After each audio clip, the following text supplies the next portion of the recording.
Okay, Stuart Watson, Alex Jones here at Portman Road to try and pick the bones out of a 4-0 defeat to Newcastle United at Portman Road.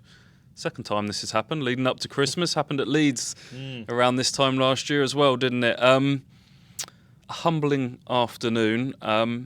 Post-match, I said it was the first time this season that Ipswich have been outclassed from start to finish.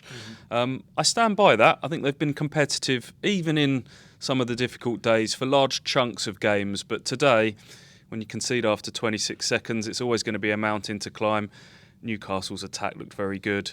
Ipswich didn't manage the key points in the game particularly well. And let's be honest, that scoreline could have been a lot worse.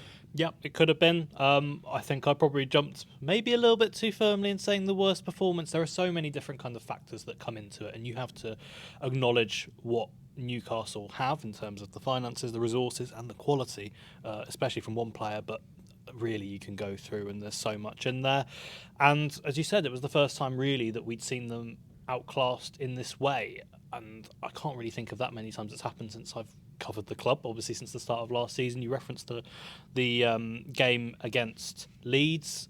I maybe felt similar against West Brom away last year, but other than that, trying to piece bits together, especially at Portman Road, that I think that's the big thing for me, is that this team has always been really competitive on home soil. So today did come as a bit of a surprise, and definitely not the pre-Christmas treat they wanted. It was always going to happen at some point.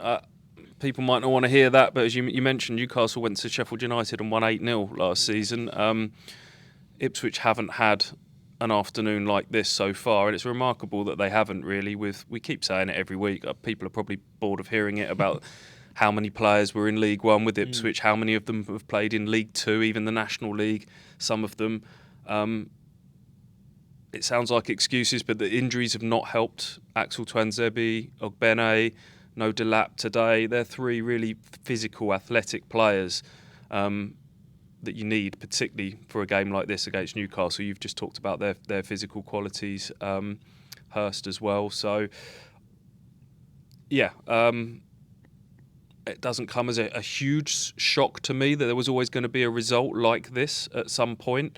It's about how Ipswich respond to this. And Kieran McKenna said, some big lessons to take from today, particularly in that period in sort of the midway to the end of the first half, about learning and feeling when a game is going against you.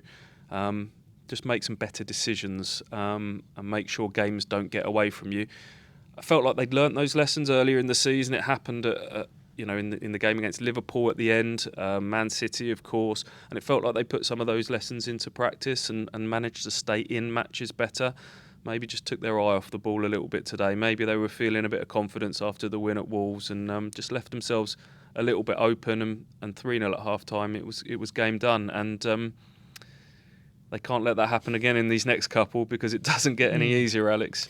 No, it doesn't. I think the next run of games, as you guys touched on the podcast yesterday, is pretty much as tough as it could be for any team, especially one that's just come up. And the interesting twist that possibly comes into it is that Ipswich's performances away from home, there is, I think, a difference between the home and away performances. Or at home, they really want to go at teams and they want to try and stand toe-to-toe, and sometimes that can lead to poor game management and being a little bit sloppy in moments, whereas I feel like sometimes away, and that's where both their wins have come, and they've come as grinding out in certain moments, knowing how to manage the game. Possibly that is something that can help them when they go to Arsenal, when they go to Fulham, when they go to Liverpool, and games like that. But if they're going to stay up, they're going to need to improve their home form. There's no doubt about that. And there's only one more chance to get a first Premier League win at home in 2024, and that's not an easy one either. So Portman Road has to be much more of a fortress